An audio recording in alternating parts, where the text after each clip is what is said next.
말한 것은 다 참이라 하더라. 그리하여 거기서 많은 사람이 예수를 믿으니라. 아멘. 팬데믹으로 전 세계 사람들이 익힌 좋은 습관이 하나 있습니다. 손 씻기입니다. 손을 왜 씻어야 하는지 이제는 모르는 사람들이 없죠. 우리 손에서 여러 가지 세균, 병균이 다른 곳으로 옮겨져 감염병을 일으킵니다. 이 모든 이들이 아는, 이제는 초등학생조차 아는 상식을 그러나 인류가 수용하는 데는 장애물이 참 많았습니다. 19세기는 서양 의학이 비약적으로 발전한 때였는데요. 특히 마취술, 수술법이 많이 발전했습니다. 그러나 당시 아직까지는 세균에 대한 이해가 없었기 때문에 의사들이 환자를 치료하고 혹은 수술하고 피와 고름으로 범벅이 된 손, 수술 도구, 옷을 입고 그대로 또 다른 환자에게 가서 치료하고 수술을 집도하고 하는 일이 빈번했습니다.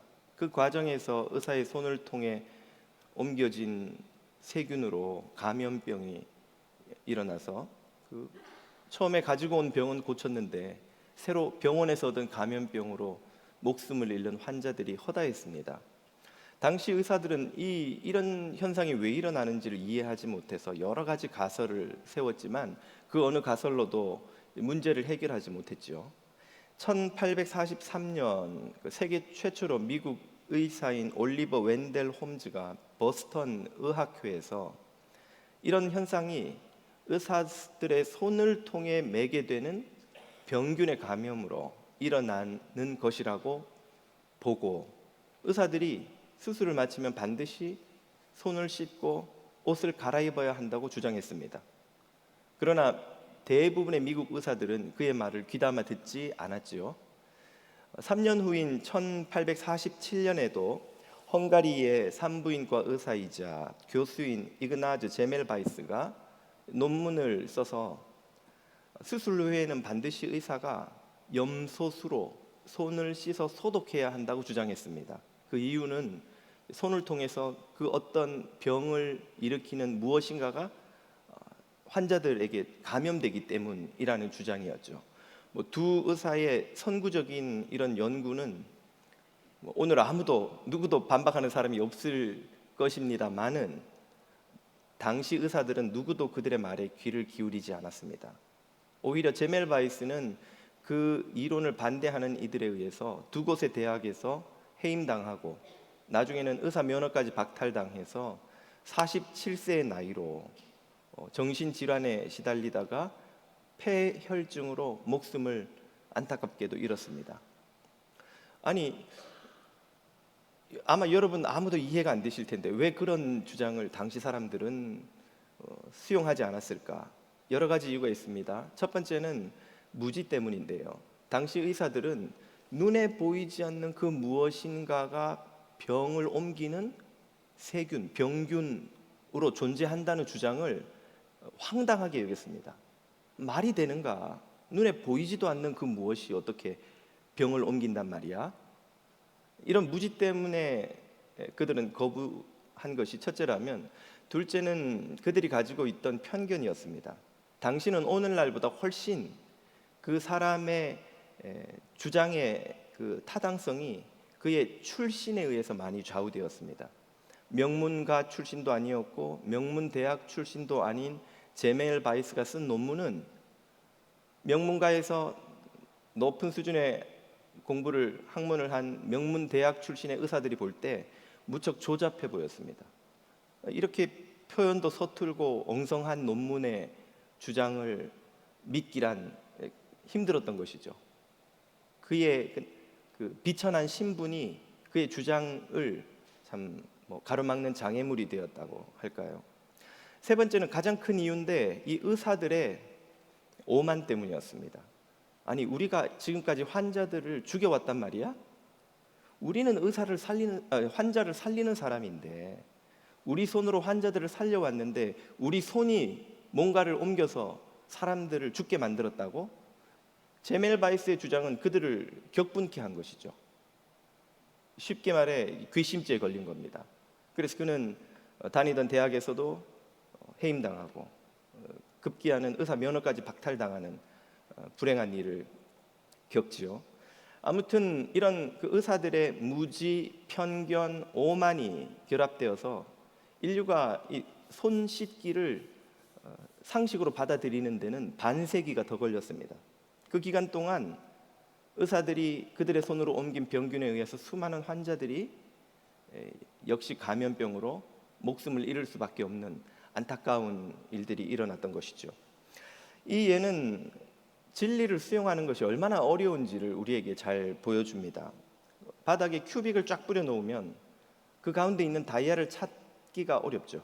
모든 게 반짝이니까 진짜 반짝이는 다이아를 찾기 어렵듯이 우리 마음에 무지, 편견, 오만이 결합되면 진리를 분별하는 그 분별력을 거의 상실해버리고 맙니다. 오늘 본문이 우리에게 깨우치시는 교훈도 바로 그것입니다. 우리는 2주 만에 다시 요한복음으로 돌아왔습니다. 요한복음 10장 후반부를 읽었는데요. 배경은 겨울이고 수전절 절기이며 또 장소는 예루살렘에서도 성전에서도 솔로몬 행각이었습니다. 나중에 사도행전에도 나오는 이 솔로몬 행각은 그 사각형 성전의 동쪽에 있는 긴 회랑을 가리킵니다. 그 회랑, 지붕이 있고 기둥이 있는 곳에 아래에서 사람들은 모여서 토론도 하고 스피치 설교도 하고 여러 가지 모임을 하는 그런 장소이기도 합니다. 이곳에서 예수님과 바리새인들 사이에 논쟁이 벌어지죠. 주제는 예수님의 정체였습니다. 예수님이 누구냐 하는 것인데요. 24절을 보십시오. 유대인들이 예수님을 애워싸고 이르되 당신이 언제까지나 우리 마음을 의혹하게 하려 하나이까?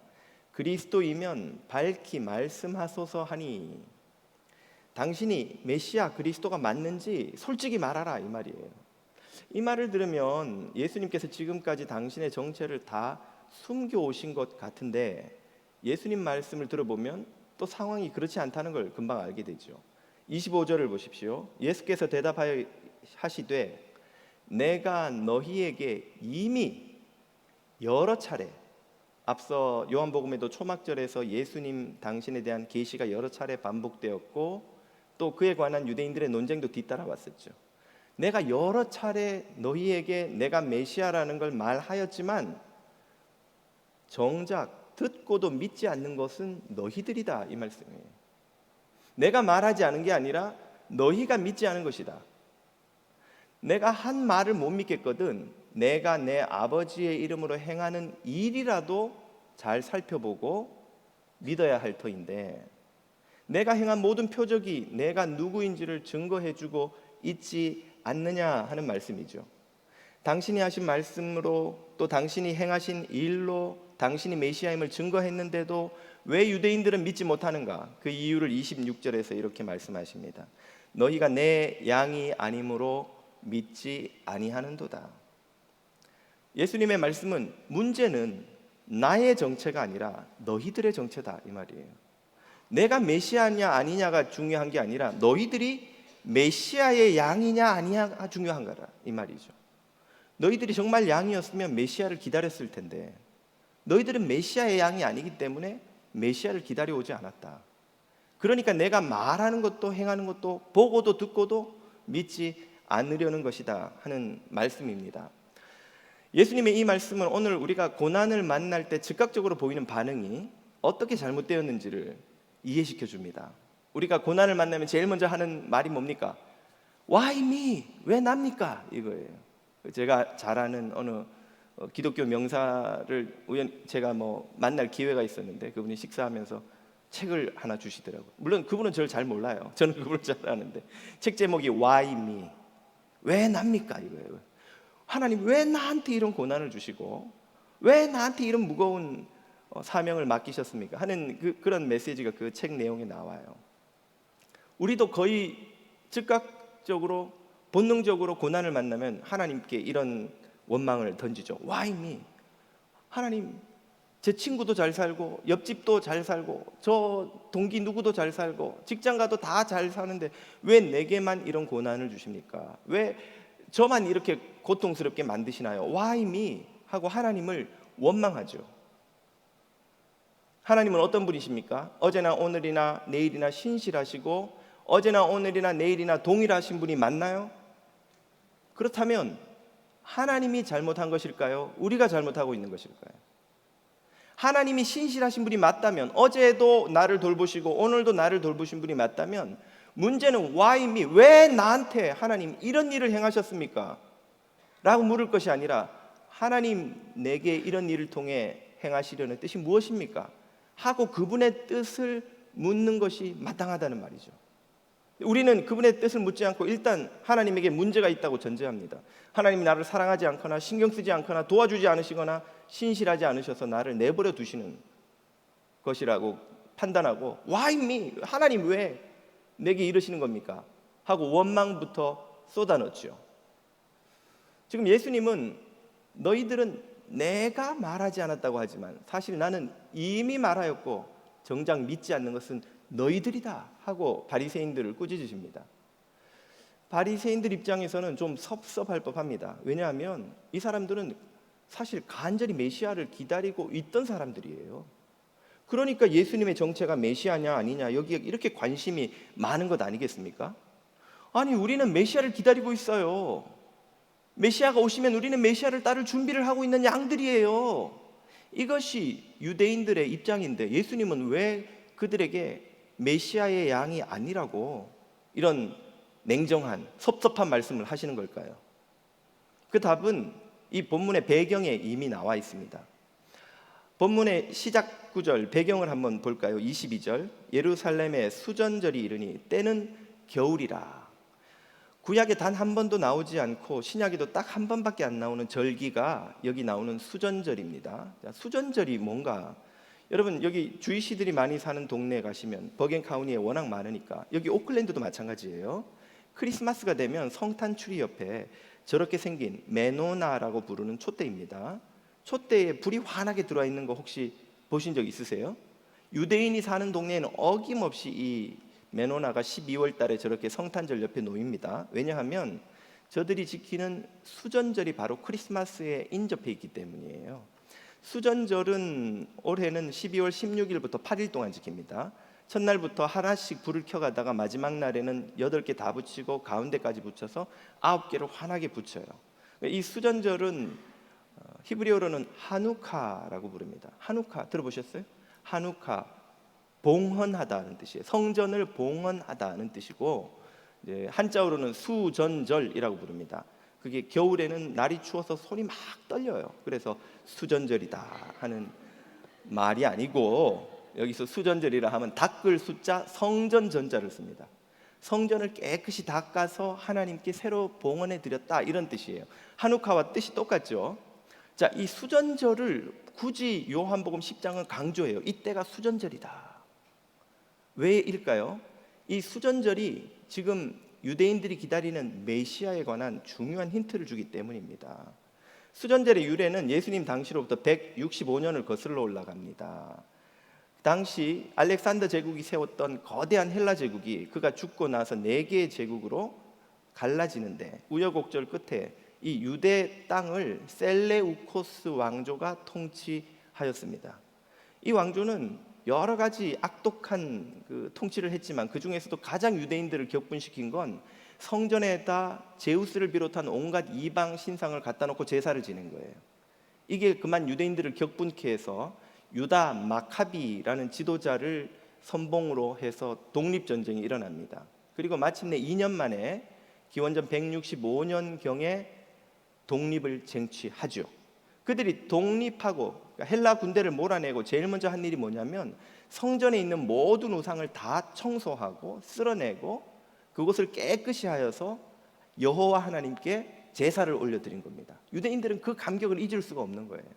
그래서 그 하나님께 성전을 올려드린 절기, 수전절, 하누카, 성전을 봉헌한 절기라고 그들은 지키기 시작한 것입니다. 그런데 이 마카비 왕조가 100년 만에 새롭게 출현한, 새롭게 지중해 패권을 손에 쥔 로마 제국에 의해서 무너지고 다시 식민지가 되는 거예요. 그리고 예수님 당시까지 이르렀습니다. 그래서 이 당시 유대인들의 마음의 간절한 소원은 뭐냐면 마카비 같은 지도자가 다시 일어나는 거예요. 다시 마카비 같은 지도자가 일어나서 유대 왕국을 독립시켜서 유대인들의 나라를 세워주는 것이죠. 자, 여기서 이들이 기대하고 있던 메시아가 누구인지, 어떤 사람인지가 분명히 드러나죠. 유대인들이 지금 바라고 기대하고 말하고 묻고 있는 메시아는 마카비와 같은 군사, 정치, 군사적 메시아였던 거예요. 군대를 이끌고 유다 왕국을 일으켜줄 메시아, 유다인들에게 독립국을 가져다 줄 메시아, 로마 군대를 몰아내고 유대인들을 단결시켜서 그곳에 왕국을 세워주실 메시아를 그들은 기대하고 있었던 것이죠. 그런데 예수님은 그들의 기대와 전혀 다른 메시아를 지금 말씀하고 계셔요. 그것은 죄와 죽음으로부터 온 인류를 구원할 메시아, 십자가를 지고 죽으실 메시아, 하나님의 왕국, 나라를 세울 메시아를 예수님은 선포하고 계셨던 겁니다. 한마디로 말해서 예수님의 메시아와 유대인들의 메시아는 완전히, 이 단어는 똑같지만 기대하고 있는 바는 완전히 달랐던 것이죠. 제가 어린 시절에 외가에 초등학교 시절에 놀러 갔었어요. 경북 성주군 용안면 윗골, 이름에서 벌써 드러나듯이 얼마나 깡촌인지 아시겠죠? 가면 호롱불 밑에서 그때는 그 화투불에다가 고구마 이렇게 넣어놓고 막 밤에 기다리면 구워주고 그러던 시절이에요. 제가 저녁에 할아버지 할머니, 외할아버지죠, 할머니 곁에서 이렇게 사이에서 잠이 들려고 하면 두 분이서 1시간 동안 대화를 하시는데 할아버지는 소 여물 먹인 이야기를 계속 하세요. 할머니는 뒷산에 가서 밭일한 이야기를 계속 하세요. 그래서 제가 중간에서 가면 소 이야기, 밭 이야기, 소 이야기, 밭 이야기, 각자 자기 이야기를 하시면서 1시간을 떠드시는 거예요. 가만히 있어, 이 대화의 주제가 이게 소야 밭이야. 그런데 아무 어려움 없이 두 분은 1시간을 그렇게 떠드시다가 잠드시고 저도 그 사이에서 잠이 들었어요. 지금 예수님과 바리새인들 사이의 대화가 이와 같은 거예요. 똑같이 메시아 이야기는 계속 나오는데 예수님이 말씀하시는 메시아는 바리새인들, 유대인들이 말하는 메시아와 완전히 다른 메시아예요. 왕이 되어서 유대 왕국을 세워줄 메시아와 이 인류를 위해서 십자가를 지고 죽으실 메시아는 완전히 하늘과 땅 차이의 다른 메시아였던 것이죠. 이것이 오늘 우리가 신앙생활, 교회 생활을 열심히 하면서도 주님을 동행하는 기쁨을 모르고 주님 안에서 더 깊고 성숙해지지 못하는 이유를 보여줍니다.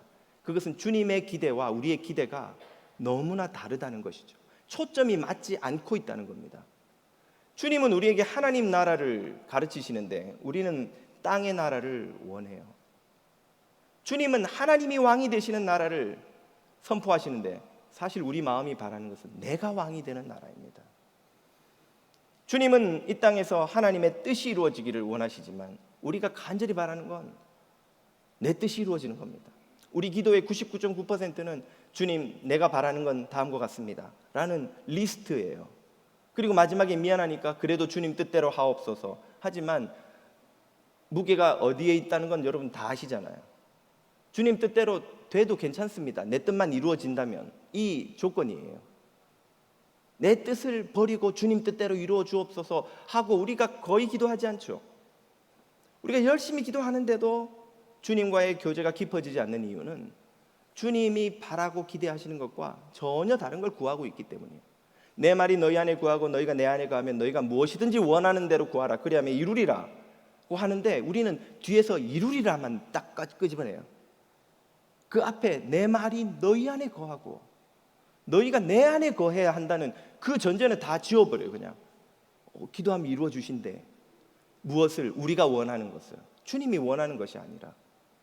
주님은 우리가 거룩하고 진실하고 겸손한 사명을 위해 살아가는 주의 제자가 되기를 바라시는데 우리는 돈도 벌고 직장도 괜찮고 아메리칸 드림도 이루고 집도 차도 좋은 곳으로 부족함 없이 살아가는 미국의 소시민과 같은 기독교인으로 살아가기를 바랍니다. 주님과 우리의 기대가 다르기 때문에 우리의 신앙생활이 마치 체인이 풀린 자전거와 같아요. 여러분 자전거 타다가 갑자기 체인이 탁 풀리는 경험 해보셨죠? 갑자기 발이 어떻게 됩니까? 헛돌잖아요. 발이 막 빨리 도는데 헛돌아요. 열심히 도는데 자전거는 움직이지 않습니다. 왜요? 체인이 풀렸기 때문에 힘이 전달이 되지 않는 거예요. 우리가 열심히 신앙생활도 하고 예배도 드리고 기도도 하고 성경 공부도 하고 봉사도 선교도 가는데 주님과 동행하는 기쁨을 누리지 못해요. 주님을 닮아가는 모습이 없어요. 주님과 더 깊은 관계 속으로 들어가지 못합니다. 체인이 풀어져 버린 거예요. 혼자 도는 거예요. 그래서 우리의 신앙생활이 열심히 하면 할수록 오히려 점점 더 경직되고 자기 의를 쌓고 종교생활로 변질되고 자기가 이루고 쌓고 행한 것을 가지고 다른 이들을 판단하고 정죄하는 바리새인의 그것이 되어가는 이유인 것입니다. 우리가 진정으로 주님과 동행하는, 주님을 쫓아가는 그분의 양떼가 되기를 원한다면 우리의 마음속에 있는 주님의 말씀을 받아들이지 못하게 하는 모든 헛된 기대, 무지와 편견과 오만을 다 내려놓아야 합니다. 그래서 청결한 마음으로, 깨끗한 마음으로 주님을 볼 수 있어야 돼요. 이 안경이 더러워지면 세상이 깨끗하게 보이지 않듯이 우리의 마음이 청결하지 못하면 주님의 모습이 깨끗하게 보이지 않아요. 깨끗하게 주님을 보는 이의 복을 주님께서 산상설교에서 말씀해 주신 적이 있죠. 마음이 청결한 자는 복이 있나니. 정말 행복하다는 거예요. 마음이 청결한 자는 얼마나 행복한지 몰라. 왜?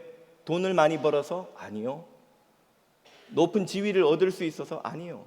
마음이 청결한 자는 깨끗한 마음으로 하나님을 볼 수 있기 때문입니다. 하나님이 보여요. 그분의 말씀이 이해가 돼요. 창조주의 섭리와 계획이 이해가 잘 돼요. 예수님이 우리를 위해 죽으신 그 사랑이 너무나 잘 이해가 되고 깨달아지고 믿게 됩니다. 주님이 주신 사명이 짐이 아니라 감사한 제목이 돼요. 주님이 약속하시는 영생과 하나님 나라가 선명하게 보이고 기대가 돼요. 왜? 마음에 헛된 욕심이 없으니까.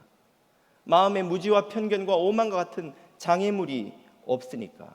이런 청결한 마음을 얻는 것이 얼마나 복된 일인지. 마음이 청결한 자는 복이 있나니 저희가 하나님을 볼 것이요.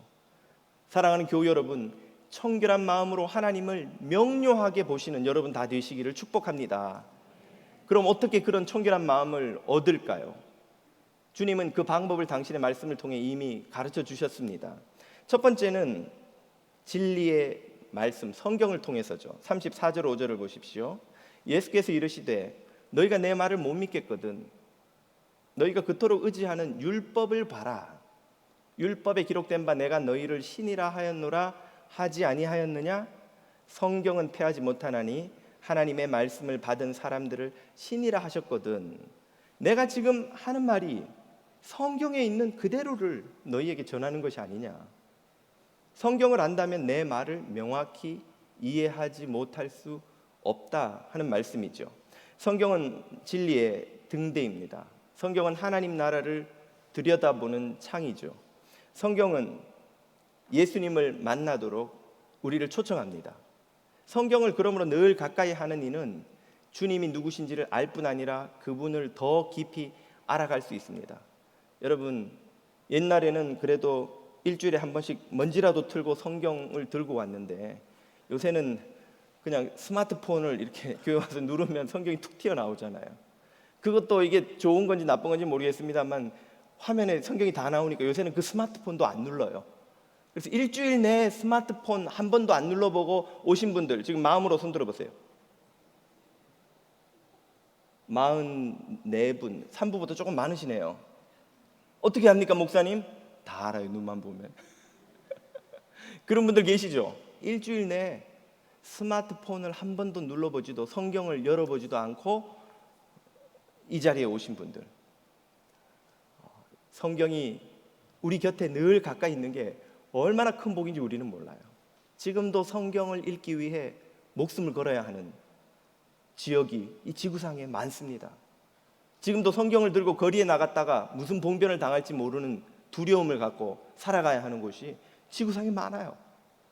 우리가 성경을 이렇게 쌓아놓고 일주일에 한 번도 안 읽는다고 하면 그런 곳에서 신앙생활하는 분들은 충격을 받을 거예요. 어떻게 성경을 그렇게 자유롭게 읽을 수 있으면서 안 읽습니까? 우리는 뭐라고 말할 수 있을까요? 주님은 또 한 가지 청결한 마음을 얻는 방법을 가르쳐 주십니다. 그것은 주님의 행하심을 깊이 묵상하는 것입니다. 37절 이하를 보십시오.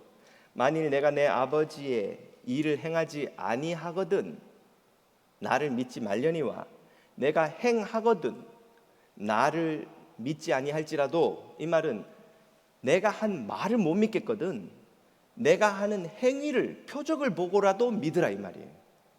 내가 하는 말이 진짜 같지 않아? 그러면 내가 하는 표적을, 행하는 표적을 한번 보고 판단해봐, 이런 뜻이에요.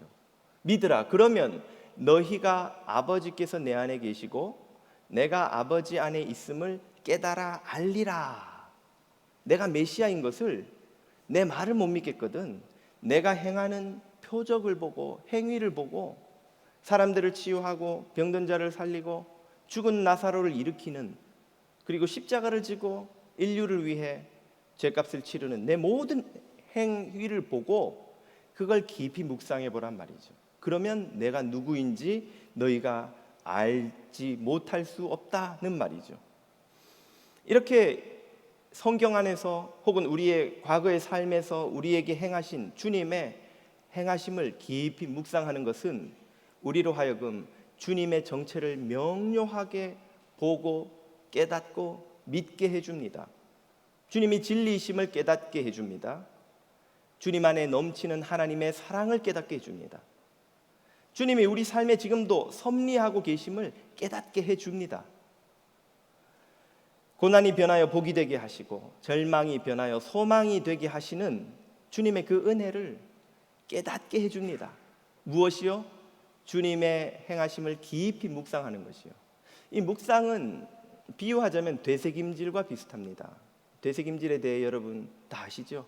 소는 위가 4개라고 하지 않습니까? 풀을 뜯어먹으면 그것을 첫 번째 위 안에 넣어 두었다가 조용한 데서 다시 끄집어내서 씹는다는 거예요. 그리고 두 번째 위에다 소와의 거 더불어 넣어 놓았다가 똑같이 세 번째, 네 번째 위에까지 도달할 정도가 되면 그 거칠고 이 세던 풀이 아주 죽처럼 부드럽게 변해서 남김없이 소의 몸에 다 흡수가 된다는 거예요. 그러니까 우리는 고기를 먹는데도 풀만 먹는 소가 우리보다 훨씬 힘이 세잖아요. 그죠 여러분? 여러분 고기 먹지만 풀만 먹는 소보다 훨씬 힘이 없잖아요. 그건 이제 소의 DNA가 원래 그렇게 디자인돼서 그렇기도 하지만 그만큼 소가 풀을 남김없이 섭취하는 방법이 되새김질이라는 것이죠. 우리가 하나님이 주신 말씀, 예수 그리스도의 행적을 깊이 되새김질해서 우리 몸의 구석구석 뼈가 되고 살이 되고 생명이 되도록 섭취할 수 있는 방법을 주님이 가르쳐 주셨어요. 그것이 바로 말씀과 그분의 행적을 깊이 묵상하는 것입니다. 그분을 깊이 묵상할 때 진리를 발견하게 돼요. 거기에서 멈추지 않고 깊이 그분을 묵상할 때 우리는 우리 삶의 고난을 이길 힘을 얻습니다. 우리 삶의 문제에 해답을 얻습니다. 피할 길 없는 고난에 피할 길을 발견합니다. 우리 앞에 두렵고 떨리는 세상에 대항하여 싸울 수 있는, 세상을 이길 힘을 거기서 얻습니다. 주님은 그 말씀 안에 이미 충만한 힘과 능력과 에너지를 다 부어주신 거예요. 그 말씀을 묵상하고 먹고 섭취하고 간절히 바랄 때에 그 말씀 안에서 주님이 모든 걸 다 얻도록 해주셨는데 우리는 주님께 바리새인들처럼 묻는 것이죠. 주님, 왜 우리에게 속 시원하게 답을 말씀해 주지 않으세요? 왜 내가 고난을 겪고 있는데 우리에게 힘을 주지 않으세요? 왜 내가 피할 길이 없어 신음하는데 저에게 피할 길을 보여주지 않으세요? 주님 왜 이러십니까? 왜 이렇게 저한테 무관심하세요? 섭섭하게 하세요? 저를 도와주지 않으세요? 저에게 알려주지 않으세요? 말씀해 주지 않으세요? 하고 바리새인들이 예수님에게 하듯이 똑같이 우리는 주님을 원망하고 있는 것이죠. 그때 주님이 뭐라고 하십니까? 내가 이미 너희에게 여러 차례 답도 주고 힘도 주고 길도 보여주고 능력도 공급해 주었건만 너희가 듣지 아니하는도다. 너희가 먹지 아니하는도다. 너희가 귀 기울이지 아니하는도다. 주님이 우리에게 답을 주시기 위해서 저 산 위에서 우리를 기다리고 계십니까? 영험한 어느 권사님의 안수기도를 받아서 막 예언이 튀어나오는 답을 주시려고 그런 권사님을 따로 어디 저 산속 기도원에 따로 예비해 두셨을까요? 아니요. 주님은 저와 여러분에게 놀라운 은총의 말씀을 우리 손에, 폰 안에, 우리 삶의 책장 안에 쌓여있는 먼지 쌓이는 성경책 안에 다 이미 주신 줄로 믿으시기를 바랍니다. 우리는 이미 답을 다 가지고 있어요. 우리는 주님으로부터 이미 힘을 다 얻고 있습니다. 주님은 인생의 모든 문제를 극복할 수 있는 능력을 말씀을 통하여 예수 그리스도의 행적을 통하여 우리에게 다 주셨어요. 우리가 겸손히 청결한 마음으로 그분 앞에 무릎 꿇고 그 말씀 앞에 고개 숙일 때에 주님은 그 말씀을 통하여 힘을 주시고 길을 보여주시고 능력을 공급해 주시고 세상을 이길 에너지를 우리에게 주시는 줄 믿으시기 바랍니다. 주님은 이미 우리에게 다 주신 거예요. 우리에게 부족함이 없습니다. 그러므로 주 안에 있는 우리에게는 부족한 것이 없어요. 아쉬운 것이 없어요. 왜 우리가 답을 찾지 못하고 힘을 얻지 못하고 길을 발견하지 못하고 주님 왜 답을 안 주시냐고 답답해합니까? 주 안에 거하지 않기 때문에 그래요. 주 안에 있는 나에게 딴 근심 없으니. 이 찬양을 부른 사람과 우리는 다른 세계에 사는 사람입니까? 왜 그는 아는 주 안에 있는 이에게 다른 근심이 있을 수 없는 그 놀라운 기쁨과 비밀을 아는데 우리는 교회를 다니면서도 왜 주님이 답을 안 주시고 힘을 안 주시고 해결해 주시지 않느냐고 답답해하는 것일까요? 주님의 양떼는 주님의 음성을 듣습니다. 주님의 음성을 듣는 이들은 푸른 초장 쉴만한 물가로 인도함을 받습니다. 그곳에서 부족함 없는 주님으로부터 공급받는 생명의 꼴이 있는 것을 여러분 깨달으시고 그 꼴로 배부르시기를 축복합니다. 청결한 마음으로 주님 앞에 무릎 꿇는 이들에게 주님은 어떤 은혜를 주십니까? 28절 이하를 보십시오. 내가 나의 양떼들에게 청결한 마음으로 나의 음성을 듣고 내 앞에 무릎 꿇고 내 음성을 듣는 그들에게 영생을 주노니 영원히 멸망하지 아니할 것이요 또 그들을 내 손에서 빼앗을 자가 없느니라. 아멘. 그들을 주신 내 아버지는 만물보다 크심에 아무도 아버지의 손에서 내 양떼 그 자녀들을 빼앗을 수 없느니라. 아멘. 하나님이 우리를 창조하신 아버지께서 세상보다 크심을 여러분이 믿으시기를 축복합니다. 두려워 말라 내가 이미 세상을 이기었노라 하신 주님이 십자가와 부활로 이미 세상을 이기셨고 생명을 저와 여러분에게 주신 줄 믿으시기를 축복합니다. 성령님은 이미 이 세상을 이길 힘과 능력과 해결할 답과 길을 우리에게 다 보여주시고 공급해 주셨어요. 우리가 그분 앞에 무릎 꿇고 청결한 마음으로 그분 앞에 귀 기울이기만 하면 감당할 수 없는 은혜와 능력으로 저와 여러분의 삶을 주님께서 다스려 주십니다. 주장해 주십니다. 그분이 왕이 되셔서 지켜주십니다. 세상의 어떤 고난과 위협도 그분의 손에서 저와 여러분들을 빼앗을 수 없는 줄로 믿습니다. 청결하고 겸손한 마음으로 주님 앞에 무릎 꿇어 그 음성을 들으며 세상을 이기는 힘을 얻는 하나님의 양떼가 다 되시기를 주님 이름으로 축복합니다.